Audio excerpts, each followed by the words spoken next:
All right, the Star Citizen monthly report is now out. I'm very happy that it is. In this report, which I thought was really interesting, what I'm seeing is they actually have test video now, which I think's great. I think they should do more of it. I'm loving seeing this, where they're putting in examples of things that they're talking about, their issues here. And they're focusing, at least at first, at top of what I think is a really big thing, AI. Because AI is a huge deal for me. AI right now, I'm not so happy with. Really not. Let's check out what they've got here. They say throughout February, AI content continued with the engineer behavior, which helped identify further low-level improvements that could be extended to other systems to achieve even more complex behaviors, as they did with the bartender. They so focus on the AI with the bartender. I'm not concerned so much with the bartender and what kind of drinks it's given me. I'm not really concerned about the bartender, but okay. They also started the downstream definitions of the usables required for the engineer, the hygiene and vendor shop extensions. Yeah, I do too, Ross. That's a very good point, man. That's a very good point. Thank you, Snowfox, for those biddies, man. Thank you. The Tier 0 implementations of the hawker, tourist, and tour guide behavior were completed too. Okay, that's interesting. AI features made improvements to the communication system.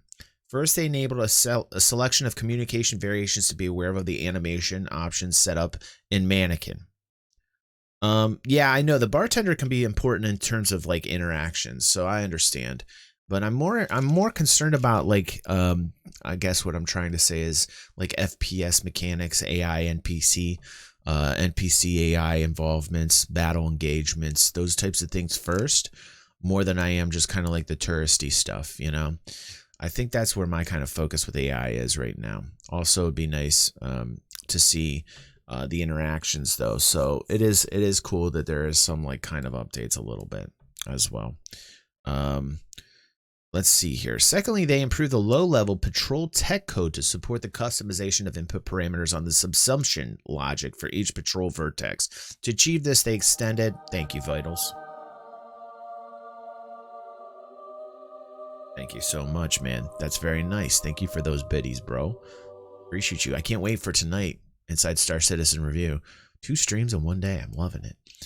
To achieve this, they extended this serialization code to allow multiple interfaces for variable serializations. So from the editor code, they can automatically call through the right function for each variable type. Some variable types are plain old data, POD, and the system allows the registration of a global function associated with that type, such as integers and doubles. So with other custom types, the team can now allow calling class member functions to make the code more structured. Okay, cool. Okay. For usables, the team extended the crafting dictionary used to understand which items a usable can produce to handle multiple tags. This will enable them to understand which operations can produce multiple objects in one interaction. Okay, all right. So that's great. The ability for the AI to understand how to use multiple options or multiple actions and do multiple things in one action is pretty cool. The routing verification in the query system was extended so that usables that provide or accept items can also be retrieved when slotted into other usables. All right. They continue to improve the automatic testing setup for subsumption, allowing the flow graph UI to create a specific pop-up of only available functions instead of manually typing the function name. All right. The character combat improvements were made to the fire cadence skill calculation. Snowfox says, I would like the clerk in the shop to stop screaming from across the room. Welcome back.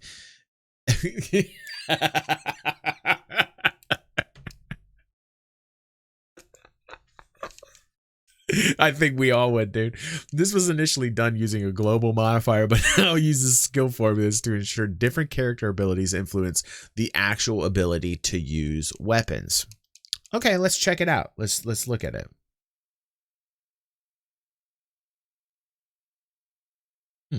Okay.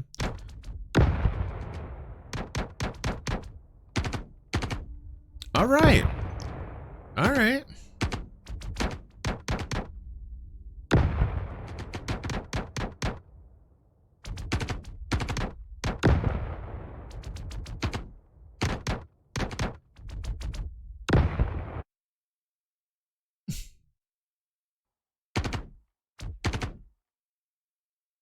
Mm-hmm.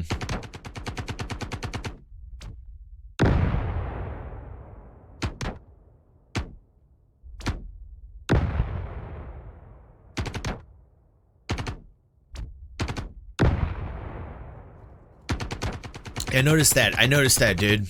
I noticed that. What's up, Shikuku? Very well stated. Very well stated. They're kind of like doing a little dance while they're like holding firearms, you know. But like AI is a huge issue for me. AI is a very huge issue, man. Previously, AI rate of fire was globally controlled by two CVARs, basically two global values designers could tweak.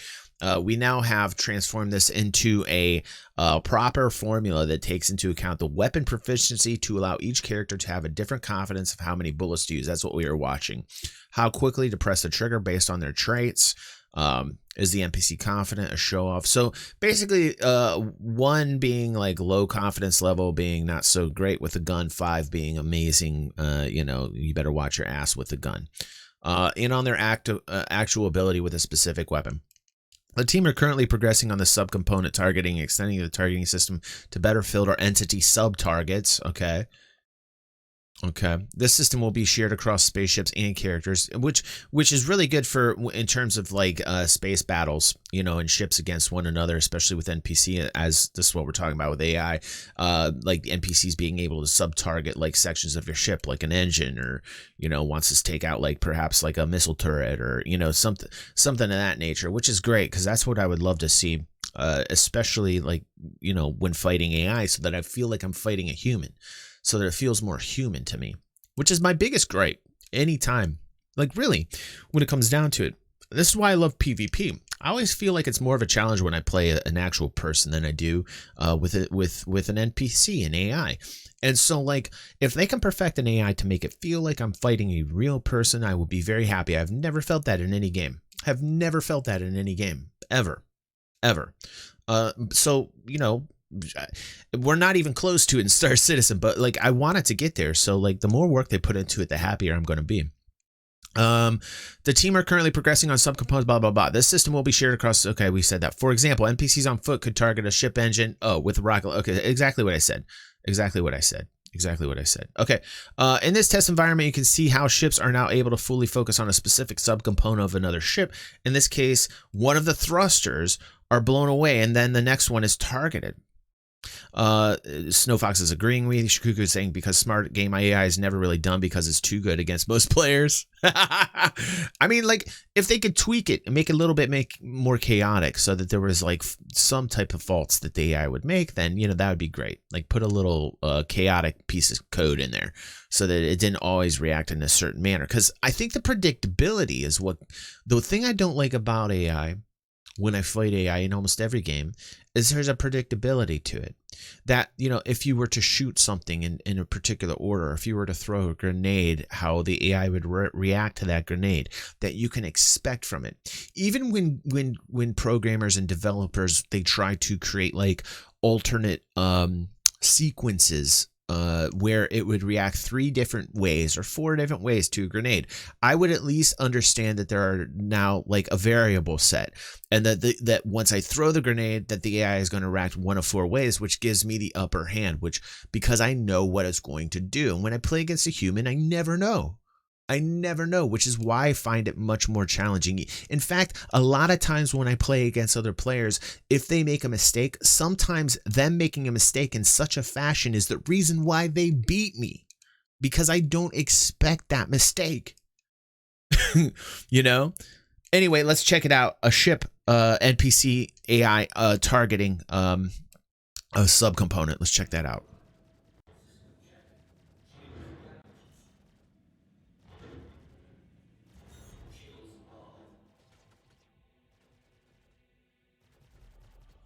Oh, all right, cool. Turning the left uppermost thruster on a Connie. Cool.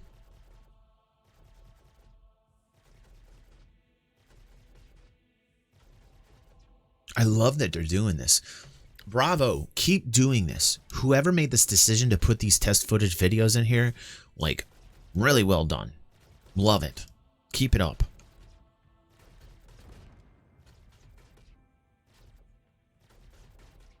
There goes one of the engines. One of the reasons why I don't like Connie's. It's just such a fragile ship. I love the design of the Connie, you know, old school Connie design. Got me excited about the game, but like, man, it's kind of garbo of a ship. Needs a rework. Yeah, this is what I like, Weezer. Yeah, you're absolutely right. This totally reminds me of the old ATVs where they would go into like these segments, which they do on ISC. I'll tell you what, ISC's been killing it this year. So far, Jared's been doing a really good job on ISC. I have a love-hate too, Red Bear with the Connie. By the way, yesterday we were in Dual Universe and we made Rocket made a replica of a Connie. Awesome. I'll put that up on Saturday. It was such a good time. Yesterday's stream was really good fun. In this test environment, you can see blah, blah, blah. Okay, we said that. In this test environment, we set up a character to replenish his magazines. This is a test map to validate the setup of the ammo crates and make sure that the character can correctly find a crate that can provide magazines, ammos for the weapons he currently has, and he can then use the usable correctly. Very cool. Weezer says Rocket helped him pick him up yesterday. Yeah, I saw that in the DU chat, dude. That's awesome. That's awesome. If you guys aren't involved in it, check it out. It's in the Discord. We have a wonderful community growing in there. Oh.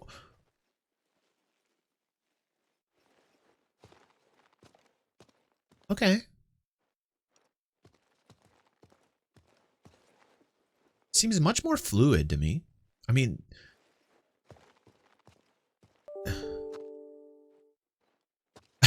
Jay, that's awesome, dude. Yeah, my sister lives in DC, Jay. I didn't know you were in DC. Did I know that? I don't think I knew that. I like that. That was so fluid. That the animations on that very fluid. I dug that. AI Tech last month. AI Tech supported character EVA movement. The idea is to reuse and extend the 3D pathfinding and implemented for spaceships to characters in 0G. The overall system was designed with this use case in mind. So current work is to improve and extend the movement system to ensure the right context is available when an EVA or ship control movement is requested.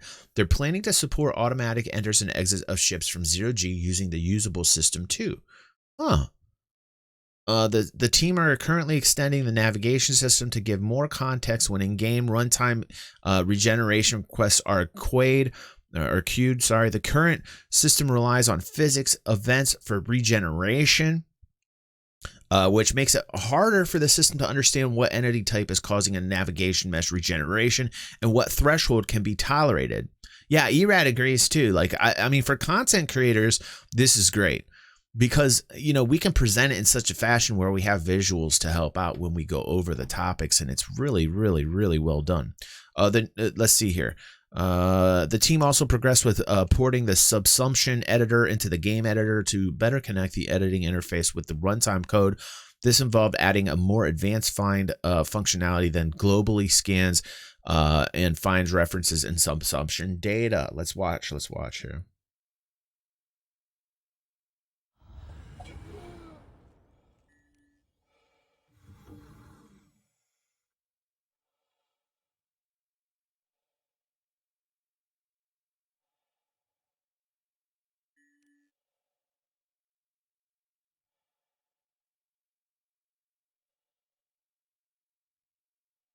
Wow.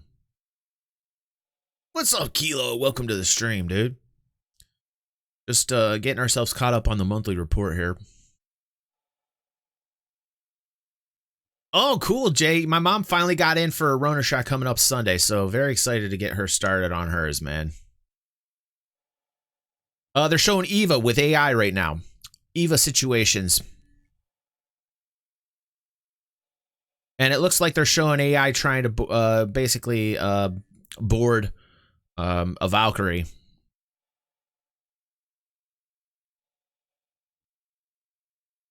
Pretty smooth. Right now, I just want to have a sniper rifle for some reason, watching this. Yeah, it's looking pretty good, Lucky.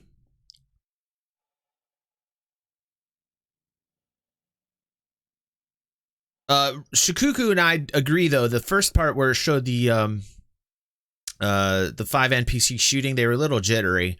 But we do like the confidence level idea, the abilities to adjust the the use of weapons with the AI.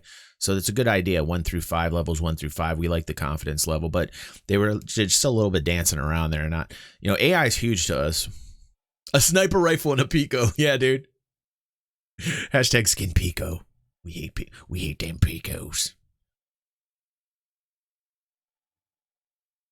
All right, and they're showing us a different pathing now. I love it. I love it. Yeah, Lucky, we got some Star Citizen, man. You've been missing some. Man, I'll put up what one of our friends did a cinematic for us, like a little machinima, and you just missed that, dude. It was awesome. I'll put that up on the channel, though, on the YouTubes. Oh, wow, this is great. I love the videos in here, man. E-Red, I really love these videos in here. They really kind of up their game. I really like the fact they did this. Kudos. Yeah. This is great. This is like having our little own ATV right now.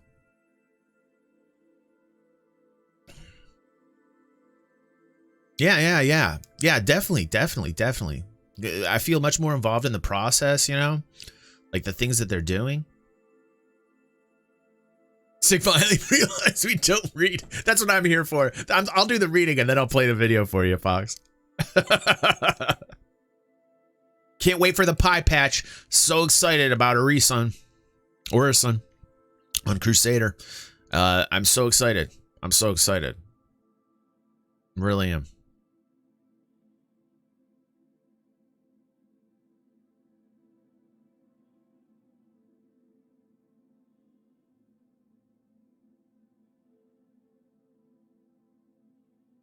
Well done.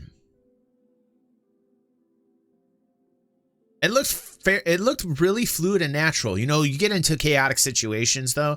I really wonder how the AI would react in a situation where the ships aren't necessarily at standstills.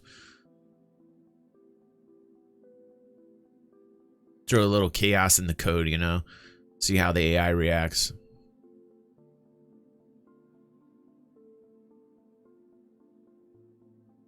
How adaptive it is. I mean, the lighting's fantastic. I love how he just ducks into the backside there and the shadow just covers him up completely. It's coming along. Like 2021's feeling real good to me. It's feeling real good. It's very underestimated by a lot of content creators, and I think 2021 is going to be a hella good year for development. Like in terms of development, like I'm seeing lots of things getting done. Looking forward to seeing tonight's Inside Star Citizen with you guys as well. Seeing what's in the pipe. It looks like it, Lucky. I mean, like,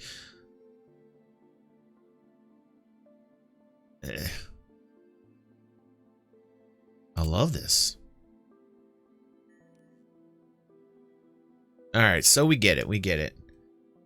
That was really well done here. Animation. The animation teams began the month shooting motion capture for several usables, including vending machines and tourists. They also continued with facial animations for various mission givers and planned out what was needed to start exploring creatures. Wow. Okay, cool. Cannot wait for some of the creatures walking around on different planets and moons. It's going to be fantastic. I cannot wait. Art characters. Character art kicked off February, finalizing new assets for the refinery decks. Good. With the majority currently in the hands of QA for testing. Okay, QA, do your shit. Get that going. They also wrapped up subscriber items for April and June. Assets for Alpha 3.14, the Pie Patch. The Pie Patch is so important. Pie Patch is a really important patch, by the way. We're adding the pipeline, including a new armor set and outfits for hospitals, which entered the modeling stage. Snowfox says, I think development going to put us where we were going to be at the end of 2020 if the year didn't lose its mind. Yeah, man. Yeah, you know what? That's true. I didn't really think about that. You're right, man. It took time to adjust, but I think now the gears, it's all in motion now. Didn't we have floating jellyfish on Lover? At one stage, I remember they had like, I don't think they put them in the actual test universe. I'm not quite sure. I can't remember. That was a long time ago. I remember seeing them, but I want to say that I only saw them on like Around the Verse at the time. Not quite sure if they were on Loreville Were they? No, God, it's been a while. It's been a moment. Lastly, the artist finalized the concept of 2 armor set planned for the second half of the year and several backpacks for Alpha 3.14. Yeah, they never were in the game, right, Ross? That's what I thought, dude. Yeah. February was a busy month for all the location art teams. The Modular team completed the final art for upcoming docking arms, working alongside the docking feature team to finish them up to a high standard. Progress was made on the colonialism outposts, with the white box signed off and work beginning on gray box. For spacescaping, the team populated the recently added gas clouds with which are beautiful, by the way, with new asteroid archetypes provided by the organics team. The skybox and starfield for the pyro systems were further developed too. I'm smelling it. I've been calling it. I'm telling you what. I'm telling you pyro. I'm feeling something with pyro this year. I'm feeling it. The landing zone team split their time between finalizing the halls for an upcoming event and completing tasks for Orison. I'm just feeling it I'm feeling it in the air, man. I'm feeling pyro in 2021. I really am. I'm really feeling it. Anyway, the landing zone teams, there has to be a lot done, though. There has to be so much done for pyro to be introduced. And that's the thing. And more so on the server side of things, too. You know what I'm saying, Red Bear? Anyway, the landing zone team split their time between finalizing the halls for an upcoming event and completing tasks for Orison. And we already know that Orison's going to be here because obviously they pulled Delamar out, as it should have been, bringing in like a lot of vacant space in order to load new assets in, take everything out. And you know what? Delamar is so old that, it did take up a lot of the space. The server was trying to, take time to render all the additional containers. And it's nice because I'm noticing more stability. I'm really noticing more when I play. Like I'm noticing a lot more stability. I'm getting less 30Ks. So like whatever has been done, keep doing it is what I say. Let's see here. Art ships. Though some time was lost due to the conditions in Texas, great progress was made on the Tumbrel Nova tank. Tonk. Last month's work, and they gotta get the ground game going. What's up, Max? Welcome to the stream, dude. Glad to have you here. I still don't like Delamar though, but I know it was never should be in Stan. Yeah, dude, we all miss it. We do, Red. But yeah, the ground game, man. Now we got to get a focus on the ground game. Yeah. We're all excited for the Tonk, Shikuku. I mean, I know I am. I mean, like, I love that air-to-ground combat, ground-to-air combat. Like, we talked about this last year a lot, and how, like, the ground game has to start to develop so that I feel like there's reason for ground vehicles. And they will. They'll seed in. I mean, they'll seed in more ground vehicles that do things, and then you'll start to notice, hey, maybe I should be careful where I'm flying at. So that's what I'm looking for, that anti-air. That anti-air and the mix with tanks. And again, those ground units that are focused on ground-to-ground combat need good ground-to-air support. They're going to need good vehicles that can provide ground-to-air attack. So, I'm telling you what, there needs to be more design in the ground vehicles. Good morning, Syfe. How you doing, man? Welcome to the stream. Anyway, let's keep going. The Constellation Taurus reached the final art phase and is currently tracking for a Q2 release. Yeah, and they all get taken out by 182, says Fox. Right, dude. The finished touches were also added to the new tints scheduled for release in Alpha 3.13, which I'm not really looking to, I mean, like 3.13, here's the thing. Pie patch 3.14 is going to be huge. Support was also given to docking collars, hull degradation, damage updates, SDF shield. The SDF shield tech we saw on Inside Star Citizen, we blew our minds. I am so excited that this is something that we were talking about over a year ago and finally being implemented correctly, and it just looks fantastic. The sign distance field tech for shielding should plug up holes. I am so excited about SDF tech and it working properly. It's going to fix a lot of the shield hole issues that we've been having. Also looks damn pretty. Also looks really good. also looks hella good. The M2, yeah. When in the UK, the team continued with the Crusader Hercules variants, wrapping up the final pass on the jump seats, remote turret seats, armory, and the A2's Moab bomb release mechanism. I'm sorry. I'm really excited on that. Gray box is complete for the Aegis Redeemer's cockpit and rear ramp section, while the exterior landing gear and turrets are all approaching the same point. The update pass on the Aegis Gladius is nearly finished, with the only LODs remaining before it can be signed off. A ship naming and hull degradation pass started in February, with several ships being ticked off, while the Javelin received a docking collar entrance area and general lighting pass. And boy, did people get upset about naming ships whatever you want. You know what? I gotta say this, man. It's not that big a deal, man. I'm so happy that you can name your ship whatever you want. If somebody names it something that you know that you think doesn't seem realistic, just deal with it, swallow it down, and move on, man. It's just the way that it is, man. If somebody wants to personalize their ship somehow, you know, there's going to be a very light pass of people that are working at Cloud Imperium. They're going to look at the names and say, okay, this is not going to pass TOS. You can't name your ship Large Throbbing Cock. You know, like, okay, that won't go through, you know, or variations of it. You know, L4, RG3, C0, CK, you know, like those things won't go through. But, you know, like Enterprise, that's ENTERPR1SE, deal with it. Deal with it. They don't want to, like, Cloud Imperium doesn't want to spend like a lot of money on people like looking at names all day. Trust me, they don't. They really don't. They'll probably have like an algorithm or some program thing where they're plugging in things that are just automatically filtered. They come back and say no. So crazy, man. People getting so upset about it. I don't see why. I don't see, you know, some people were saying, well, it's going to affect the bounty hunting system. And what if there's an Enterprise and I confuse it with an Enterprise that has a 1 in it? Read, motherfuckers. Read. Anyway, that's my viewpoint. That's my viewpoint on it. If you can't read, possibly move on to another game like Fortnite. Play that. If you don't like reading, maybe some League of Legends if you don't like reading. Those games maybe are more for you. Anyway, community. Let's see. The community team held the first AMA of the year, inviting the vehicle experience team to answer the community's top questions. No, not to say anything wrong. I play League from time to time.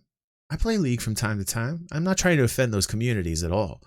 I'm just saying, you know, maybe if you're more affluent and you're somebody who likes to, you know, read a book from time to time, you know, I'm just anyway. So yeah. AMA, Red Festival. We know more skins, more stuff. You know, whatever. Okay. Roadmap received further improvements, including a new UI for release view. Cool. For the February Fleet Fly engine. All right. RGB flashy lights and name on ship would be amazing. You know, they should play with lighting. They should play with it a little bit, man.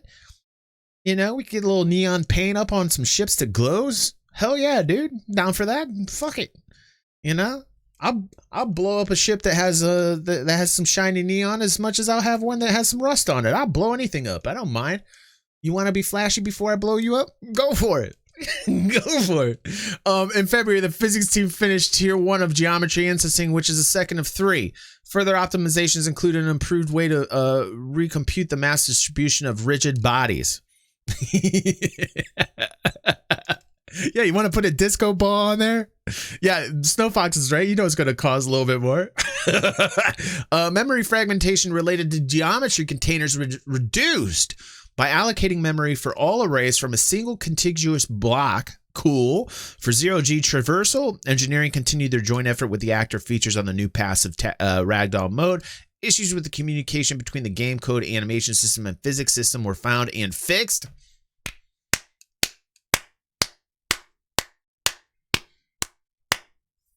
Alongside this, a new passive ragdoll mode was added to skeleton physics. We saw some of that swagger, that stagger swagger.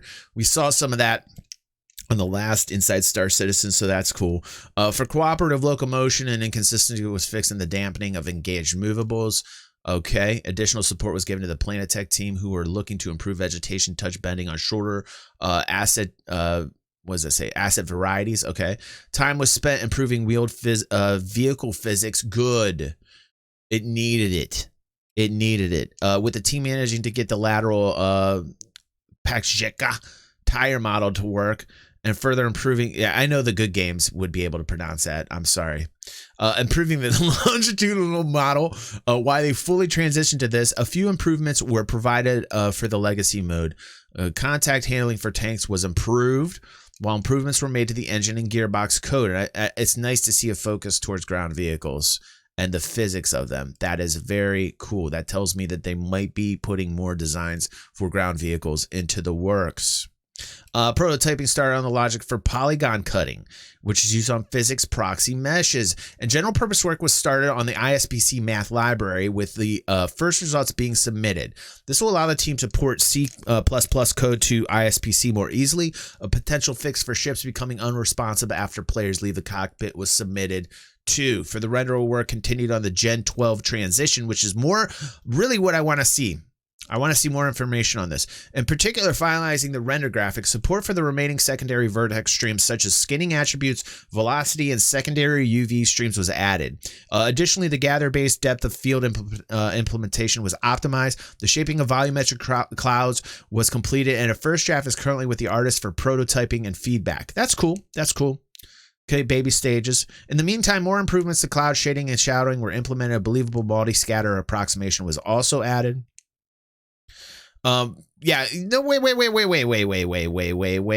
That's really important actually for salvaging, because as you're making cuts into like assets and different types of commodities or salvage that they bring, especially after you blow up a ship, depending upon what we can salvage.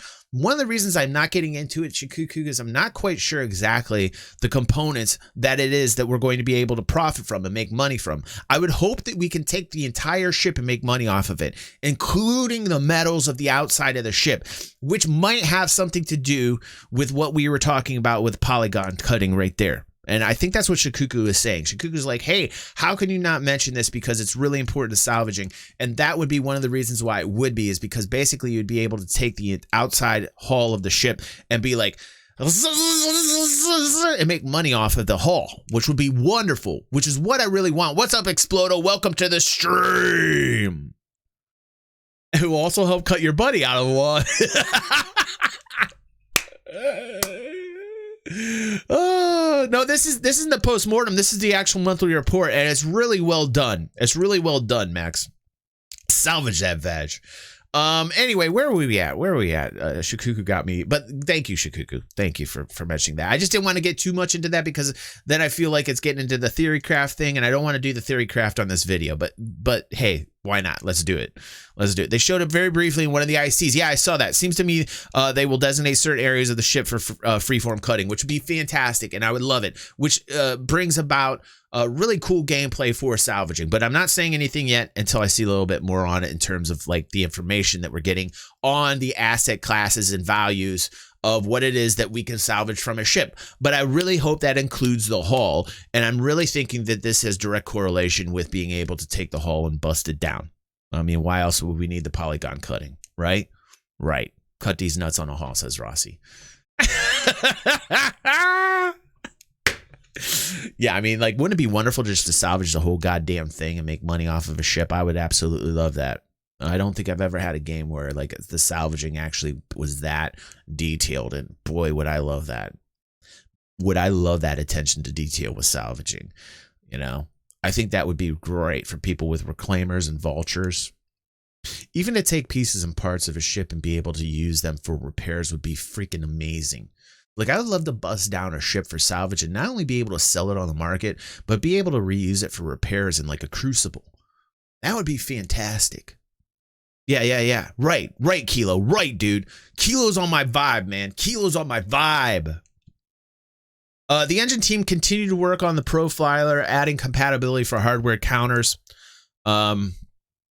And a sampling profiler made with dedicated Windows and Linux support. Memory tracking data can now be filtered so issues can be more easily delegated to the respective owners. Work and improvements on the entity component update scheduler continued. For the patcher libraries, time was spent investigating infrequent errors and data patching that resulted in corrupt P4K files as reported by PU error tracking code.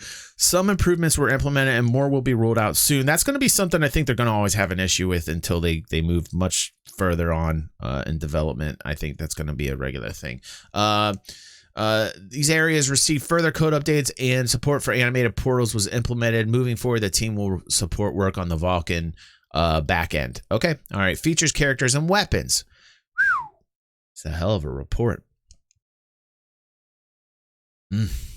One of the major features worked on February was mounted gun gameplay. Yeah, we saw that in the last ISC, which involves a player taking control of pre-placed large caliber weapons mounted on a 360-degree pivot. If there's anything I know, it's 360-degree pivots. This also offers an alternative to the rocket launcher or railgun for anti-vehicle combat, along with highly effective firepower against infantry. The decision was made early on to opt for a control mechanic like on-foot weapon handling. This gives the most natural feeling yaw and pitch control that's only slightly constrained by the rotation speed of the weapon. This control scheme allows the player to enter an aim down sight ADS state for a better targeting view. On the character's side, several motion capture idle and moving assets were blended to pose the gunner relative to the weapon based on current pitch and rotation speed. There was some back and forth between the content and tech teams to get realistic looking posting while maintaining a strong first person camera view to ensure the character's hands stay on the weapon grips and fingers squeeze the triggers at the right time. Damn, I messed up one word and it just screwed me up. Just the team leveraged the same IK solver as the food consumption feature released last year. This team is now working on ironing out the last kinks before next release. Damn, I was so close. Next up is cinnamon. Woo! I would like to say that too, but I would like to see it afterwards. Thank you, Snow Fox. Thank you, my friend. Thank you. And we saw this on the IC, and let me tell you, I am really having a good time watching this. Like when they showed this on ISC, I was very excited about this.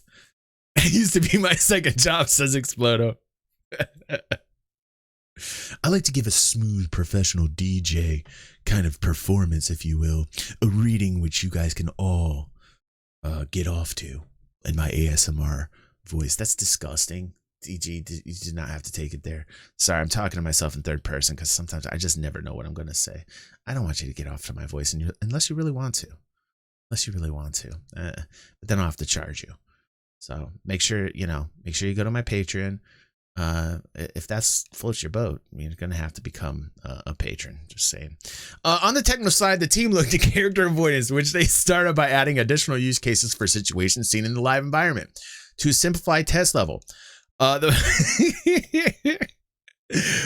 focus was on NPC and NPC avoidance without the influence of the player, primarily looking at situations where 3 or more NPCs cross paths simultaneously or NPC moves around a corner while avoiding an obstacle. The algorithm is used based on an optimal reciprocal collision avoidance, ORCA. These acronyms, man, with some custom code. In this iteration, the team rewrote the custom code along with the response handling to better align with the underlying ORCA logic, which I really want to see in action. I think that we saw a little bit of that in the first video that we watched when we saw the confidence levels being shown on the first video between 1 and 5. At least there was seemed like there was a formation done with the NPC, even though they were kind of jittering around. Significant time was respent reading the ORCA research papers. On top of that, the team revisited the character animation flow to ensure body twists and triggering both at the correct moment and for the right duration. And we saw that on the second video example that we watched, literally 30 minutes ago. On top of that, the team features and gameplay. The gameplay features team spent time in February preparing features for the upcoming Alpha 3.13 release, fixing critical bugs and planning for future initiatives. US-based team further developed MobiGlass apps mentioned in last month's report. Very excited about that. The engineers continue to implement the Reputation app. Very excited about that. And the designers added UI visuals into the building block canvases. Very excited about that. Design iterations were made on the Asset Manager app, which is planned for launch in Alpha 3.13. Very important feature in 3.13, by the way, that I'm looking forward to. Very important feature in that mobiGlas. The more they update that mobiGlas, the better I'm going to feel. The happier I will be. They also began to plan for the upcoming cargo refractor, which aims to physicalize items with cargo grids. Big. This requires the team to reevaluate how they deal with volatile cargo, mining, refining, and several other intertwined systems. And also why I think we saw a pushing cart, a moving cart, where some people in the community were saying to me, why in the hell were there wheels on that push cart? We're in 2951. Is it 2951? I think we're in the 30th century and we still have wheels on our push carts, man. So like, I totally agree with you guys. I watched it a second time and I thought to myself the same thing. And then I saw somebody in Discord say that and I was laughing my ass off, right? And I'm like, there needs to be some levitation, man. Even back in the future with Marty McFly had the levitating freaking skateboard. Can we please put it on the push cart? And shit, that was back in remember, they went from 1988 all the way to 2015 or something. Boy, they really failed. We really failed that one. We don't even have anything that levitates. I don't have anything that goes 88 miles per hour and takes me back in time, but if I did, I sure as hell would. Oh, there's so much I would do. There's so much I would do.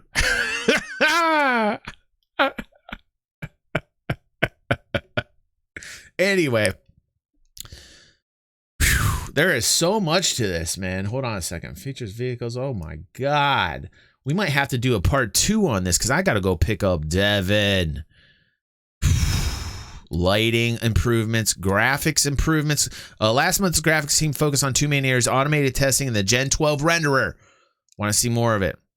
Various improvements were made to automated testing to better reliability, which is crucial as major changes. Blah, blah, blah, blah, blah, blah, blah, blah, blah. Gen 12 front will continue to reach parity with the old shadow code path so they can be enabled by default. Testing of the Vulkan backend was rolled out further across the team to get wider visibility on the new API. Finally, to aid debugging, the front end system was ported to Gen 12. Good. Feature vehicles. Focus on docking. Yes. Constellation of Merlin. Yes, we saw that. Very excited about that. Missile guidance phases that adjust and change the behavior of the missile as it progresses through its flight to the target. Good. I don't want to see any more janky missiles or torps. This allows us really fine control over the missile and ensures that it's the best able to reach the target as quickly as possible. Good. Vehicle feature team, keep up the good work. Keep it up. They also improved thrusters dust VFX, which will soon be per thruster and far more dynamic than before. For example, as VTOL thrusters rotate, dust will correctly follow the wind volumes and match the physics forces with the thruster's wind blast. MFDs continue to be prototyped as the team finalizes how they will be implemented because they really just need to have a real long talk on the MFDs. And yeah, I don't like that Explodo. Could be, Ross. Could be, dude. Could be, man. Let's see what we missed up top here. Feature mission in live content. They were talking about hijacking advertising streets and locations around P to show breaking news or safety alerts. That would be awesome. That would be pretty cool. Gives me kind of like an Eve vibe. All right, lighting. We know the lighting's getting better and better, but we do want to talk about ray tracing at some point. We always have that discussion every time we talk about lighting. Yeah. Let's see here. Player relations continued to recruit and add to its Wilmslow team. They continued to triage bugs for 3.12 and began preparing for 3.13. Various events beginning spring props. The props team completed last in Orison. We're beginning untraceable props for homesteads such as solar panels. We saw that on an ISC.